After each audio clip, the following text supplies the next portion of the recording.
اور یہ بھی کہنے لگے کہ یہ قرآن ان دونوں بستیوں یعنی مکے اور طائف میں سے کسی بڑے آدمی پر کیوں نازل نہ کیا گیا؟ کیا یہ لوگ تمہارے پروردگار کی رحمت کو بانٹتے ہیں؟ ہم نے ان میں ان کی معیشت کو دنیا کی زندگی میں تقسیم کر دیا اور ایک کے دوسرے پر درجے بلند کیے تاکہ ایک دوسرے سے خدمت لے، اور جو کچھ یہ جمع کرتے ہیں تمہارے پروردگار کی رحمت اس سے کہیں بہتر ہے۔ اور اگر یہ خیال نہ ہوتا کہ سب لوگ ایک ہی جماعت ہو جائیں گے تو جو لوگ اللہ سے انکار کرتے ہیں ہم ان کے گھروں کی چھتیں چاندی کی بنا دیتے اور سیڑھیاں بھی جن پر وہ چڑھتے، اور ان کے گھروں کے دروازے بھی اور تخت بھی جن پر تکیہ لگاتے ہیں، اور یہ سب چیزیں سونے کی بھی بنا دیتے، اور یہ سب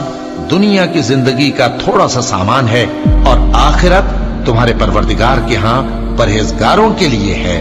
اور جو کوئی رحمان کی یاد سے آنکھیں بند کر لے یعنی